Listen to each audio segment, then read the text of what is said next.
அனைவருக்கும் வணக்கம். நம்முடைய பிஆர் மேக்ஸ் அகாடமியில் PGTRB, UGTRB, arts TRB, TNSET, TNPSC combined technical services examinations, இந்த எக்ஸாமினேஷன்ஸ்க்கெல்லாம் ஆன்லைன் கோச்சிங் கொடுத்துட்ருக்கோம். இன்ட்ரெஸ்டடாக இருக்கிறவங்க காண்டாக்ட் பண்ணுங்கள். எங்கள் ஆப்பில் தான் கிளாஸஸ் எடுப்போம். லைவ் கிளாஸ் வரும். லைவ் முடிந்த பின்பு அந்த கிளாஸஸை ரெக்கார்டிங்லையும் பார்த்துக்கலாம்.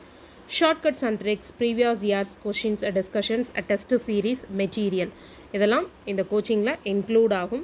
ஸோ இன்ட்ரெஸ்டடாக இருக்கிறவங்க காண்டாக்ட் பண்ணுங்கள். தேங்க்யூ. நம்ம இன்றைக்கி டிஸ்கஸ் பண்ண போகிற லக்ராஞ்சிஸ் மெத்தட் பிஜிடிஆர்பி சிலபஸில் இருக்குது. இப்போ நான் ஷோ பண்ணியிருக்கிறது பிஜிடிஆர்பி சிலபஸில் partial differential equation and TNPSC combined technical services 504 கோடில் இந்த சிலபஸ் இருக்குது. Then TRB arts and science colleges mathematics major partial differential ஈக்குவேஷன்ஸில் லக்ராஞ்சிஸ் மெத்தட் இருக்குது. டிஎன்செட் எக்ஸாமினேஷன்ஸில் இந்த சிலபஸ் இருக்குது. பார்ஷியல் டிஃபரன்ஷியல் ஈக்குவேஷனுக்கு கீழே நான் சர்க்கிள் பண்ணியிருக்கிறேன் பாருங்கள். அண்ட் யூஜிடிஆர்பியில் இந்த சிலபஸ் இருக்குது, அதுவும் சர்க்கிள் பண்ணி காமிச்சிருக்கிறேன். நம்ம டிஸ்கஸ் பண்ண போகிறது ஒரு யூஜிடிஆர்பி கொஷினில் உள்ள ப்ராப்ளம் தான். அனைவருக்கும் வணக்கம். ப்ரீவியஸ் இயர்ஸில் கேட்டிருந்த ஒரு கொஷின் தான். இந்த ப்ராப்ளமை டைரக்ட் ப்ரொசீஜர் அண்ட் ஷார்ட்கட் ரெண்டுலையுமே சொல்லித்தர போகிறேன். பார்ஷியல் டிஃபரன்ஷியல் ஈக்குவேஷனில் லக்ராஞ்சிஸ் மெத்தட் கீழே இந்த ப்ராப்ளம் வரும். PGTRB, UGTRB, TRB arts, TNSET, TNPSC, CTS 504 code, இது எல்லாத்துலேயுமே இந்த சிலபஸ் இருக்குது. ஸோ இந்த எக்ஸாமினேஷன்ஸ் ப்ரிப்பேர் பண்ணிகிட்டு இருக்க எல்லோருக்குமே இந்த கொஷின் காமனாக இருக்கும். அண்ட் இந்த 5 எக்ஸாமினேஷன்ஸுக்குமே PGTRB, UGTRB, TRB arts, TNSET, TNPSC, CTS 504 code, இது எல்லாத்துக்குமே நம்மளுடைய அகாடமியில் ஆன்லைன் கோச்சிங் போயிட்டுருக்கு. இன்ட்ரெஸ்டடாக இருக்கிறவங்க காண்டாக்ட் பண்ணுங்கள். இந்த இயர் எல்லா எக்ஸாமினேஷன்ஸுமே வருது. ஆல்ரெடி பிளானர் பார்த்துருப்பீங்க. The equation of surface satisfying 4yzp plus q plus 2y is equal to 0 and passing through y squared plus z squared is equal to 1, x plus z is equal to 2. கொஷினில் error இருக்குது. அது x plus z is equal to 2. அதனால இதுக்கு star கொடுத்துட்டாங்க last time. So எந்த option போட்டிருந்தாலும் correct அப்படிங்கிற மாதிரி கொடுத்துட்டாங்க. நான் கொஷினில் எரர் இருக்குது. இந்த ப்ராப்ளமை டைரக்ட் ப்ரொசீஜரில் எப்படி செய்யலாம்? இங்கே இருக்கிற small P small Q standard notations. Doe Z by doe X, இந்த பார்ஷியல் டெரிவேட்டிவை நம்ம பின்னு சொல்லுவோம். Doe Z by doe X, இந்த பார்ஷியல் டெரிவேட்டிவை கியூன்னு சொல்லுவோம். ஸோ கிவன் ப்ராப்ளம் நம்ம லக்ராஞ்சிஸ் மெத்தடில் P P plus Q is equal to or இந்த ஃபார்மட்டில் இருக்குது. ஸ்மால் பியோட கோஎஃபிஷியன்ட் தான் கேபிட்டல் பி. கேபிட்டல் பி என்ன? 4yz. ஸ்மால் கியூவோட coefficient capital Q. Capital Q 1, capital P 4yz. Right hand சைடில் இருக்கக்கூடிய ஆர் இங்கே -2y வரும். ஏன்னா உங்களுக்கு 2y நீங்கள் அந்த பக்கம் கொண்டு போவீங்க. -2y R -2y. ஸோ நமக்கு PQR கேல்குலேட் பண்ணிட்டோம். இப்போ ஆக்சிலரி ஈக்குவேஷன் எழுத போகிறோம். இது நான் டைரக்ட் ப்ரொசீஜரில் சொல்லித்தரேன். ஈஸியான ஷார்ட்கட் இருக்குது, அதுவும் நம்ம பார்க்கலாம். ஸோ என்ன பண்ண போகிறோம்னா ஆக்சிலரி ஈக்குவேஷன் எழுத போகிறோம். dx by capital P is equal to dy by capital Q is equal to dz by R. இதுதான் ஆக்சிலரி ஈக்குவேஷன். இதை வச்சு தான் ஜோடி ஜோடியாக ஈக்குவேஷன்ஸை கம்பேர் பண்ணி கான்ஸ்டன்ட்ஸ் கேல்குலேட் பண்ணி இந்த ப்ராப்ளம்க்கு நம்ம ஆன்சர் கேல்குலேட் பண்ணணும். Capital P, capital Q, capital R நமக்கு தெரியும். Capital P 4yz, capital P 4yz, capital Q 1, capital R -2y. நம்ம என்ன பண்ணலான்னா ஃபர்ஸ்ட் அண்ட் தேர்ட் ரேஷியோவையும் செகண்ட் அண்ட் தேர்ட் ரேஷியோவையும் எடுத்துகிட்டு கான்ஸ்டன்ட் C1 C2 கேல்குலேட் பண்ண போகிறோம்.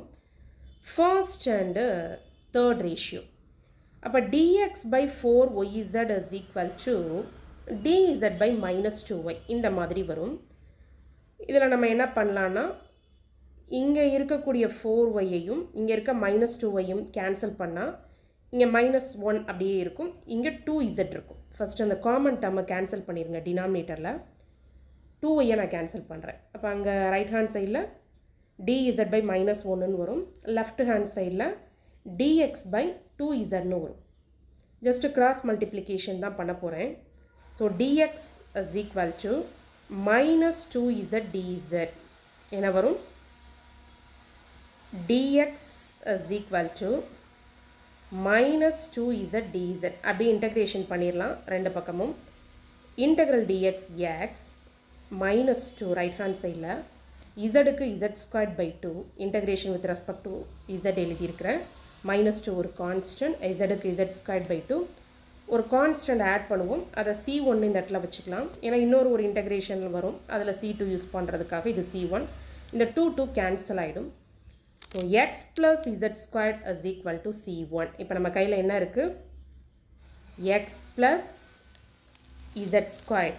x plus z squared is equal to C1. Okay. And already நம்ம எழுதியிருந்த auxiliary ஈக்குவேஷனில் செகண்ட் அண்ட் தேர்ட் ரேஷியோவை எடுத்துக்கலாம். செகண்ட் ரேஷியோ என்ன இருந்தது? dy by 1 is equal to dz by minus 2y. இப்படி இருந்தது. ஜஸ்ட் கிராஸ் மல்டிப்ளிகேஷன் பண்ணலாம். minus 2y dy minus 2y dy is equal to dz. ரெண்டு பக்கமும் இன்டகிரேஷன் பண்ணிடலாம். ஸோ உங்களுக்கு என்ன வரும்? minus 2y squared by 2 is equal to integral dz z. இப்போ ஒரு கான்ஸ்டன்ட் ஆட் பண்ணணும், அதை C2ன்னு எடுத்துக்கோங்க. இந்த 2 கேன்சல் ஆகிடும். ஸோ உங்களுக்கு என்ன வரும்னா minus y squared is equal to z plus C2. minus y squared is equal to z plus C2. இந்த z இந்த பக்கம் கொண்டு வாங்க. So minus y squared minus z is equal to C2 negate பண்ணிடுங்க. Plus z squared is equal to C1. இது நம்ம கையில் இருக்குது. இப்போ நமக்கு என்ன கிடச்சிருக்குன்னா z plus y squared is equal to C2. ஆக்சுவலாக நம்ம இன்டகிரேஷனில் ஃபஸ்ட்டு ஒரு C2ன்னு ஒரு கான்ஸ்டன்ட் ஆட் பண்ணுறோம். நெகேட் பண்ணதுக்கப்புறமா அதை ஏன் C2ன்னு எடுக்கிறோன்னா ஜஸ்ட் ஒரு கான்ஸ்டன்ட், அவ்வளோதான். நீங்கள் வேணால் ஃபஸ்ட்டு வந்து C2ன்னு எடுத்துக்கிட்டு இதை C3ன்னு கூட மாற்றலாம். எல்லாம் டம்மி நோட்டேஷன்ஸ் தான் கான்ஸ்டன்ட்ஸ்க்கு யூஸ் பண்ணுறது. So z plus y squared is equal to C2 கிடச்சிருக்கு. ஈக்குவேஷன்ஸை நம்ம அப்படியே சம் பண்ணலாம். என்ன வரும்? y squared plus z squared plus x plus z is equal to C1 plus C2ன்னு வரும். கிவன் டேட்டாவில் y squared plus z squaredக்கு 1ன்னு கொடுத்துருக்குறாங்க. x plus z, இந்த இடத்துல y கிடையாது zன்னு ஆல்ரெடி சொல்லியிருந்தேன்ல, x plus z 2ன்னு கொடுத்துருக்காங்க. அப்போ C1 plus C2ஓட வேல்யூ 3. C1 plus C2ஓட வேல்யூ 3 இந்த இடத்துல யூஸ் பண்ணுங்கள். ஸோ இதுதான் உங்களோட final answer. y squared plus z squared plus x plus z is equal to 3. இதை மீன் பண்ணுற ஆப்ஷன் 3. ஸோ இவ்வளோ தூரம் நம்ம எக்ஸாம் ஹாலில் செய்யவே வேண்டாம். எப்பொழுதுமே இந்த டைப்பில் டிஆர்பி பாலிடெக்னிக்கில், பிஜிடிஆர்பியில் அண்ட் யூஜிடிஆர்பியில், ஸ்டாட்டிஸ்டிக்கல் சர்வீசஸில், அதாவது கம்பைன்டு டெக்னிக்கல் சர்வீசஸ்னு இப்போ மாற்றிட்டாங்க நேம், எல்லாத்துலேயுமே இந்த கொஷின் டைப்பில் வருது. இந்த டைப்பில் வந்து நீங்கள் ஸ்டாட்டிஸ்டிக்கல் சர்வீசஸ்லேயும் போய் ஒரு கொஷின் பார்க்கலாம். பிஜிடிஆர்பியில் இருக்குது, பாலிடெக்னிக் டிஆர்பியில் இருக்குது, இது ஒரு யூஜிடிஆர்பி கொஷின். ஸோ இந்த டைப்பில் எப்போவுமே ஒரு கொஷின் வரும். இப்போ நான் ஷார்ட்கட் சொல்லித்தரேன். நான் ஆல்ரெடி இந்த இடத்துல x plus z is equal to 2ன்னு சொல்லியிருந்தேன்ல. கிவன் ஆப்ஷனில் y squared plus z squaredக்கு 1ம் x plus zக்கு 2ம் போட்டால் எது சாட்டிஸ்ஃபை ஆகுதுன்னு பாருங்கள். y squared plus z squaredக்கு 1, x plus zக்கு 2, 1 plus 2 3, 3 minus 3 0. இந்த ஈக்குவேஷன் தான் எக்ஸாக்டாக மேட்ச் ஆகுது. டைரக்ட் ப்ரொசீஜர் உங்களுக்கு சொல்லி கொடுத்தேன். பட் நீங்கள் டைரக்ட் ப்ரொசீஜரில் தான் செய்யணும்னு இல்லை. அவங்க கொடுத்துருக்கிற அந்த பாசிங் த்ரூன்னு கொடுத்துருக்குறாங்கல்ல, அந்த ஈக்குவேஷனை சாட்டிஸ்ஃபை பண்ணுற ஆப்ஷன் எதுன்னு நீங்கள் தேடினாலே போதும், இந்த ப்ராப்ளம்க்கு ஆன்சர் பண்ணிக்கலாம். இதுதான் ஷார்ட்கட். பட் இந்த கொஷினில் எரர் இருந்ததுனால ஸ்டார் கொடுத்துட்டாங்க. எந்த ஆப்ஷன் போட்டிருந்தாலும் உங்களுக்கு கரெக்டாக இருந்திருக்கும்.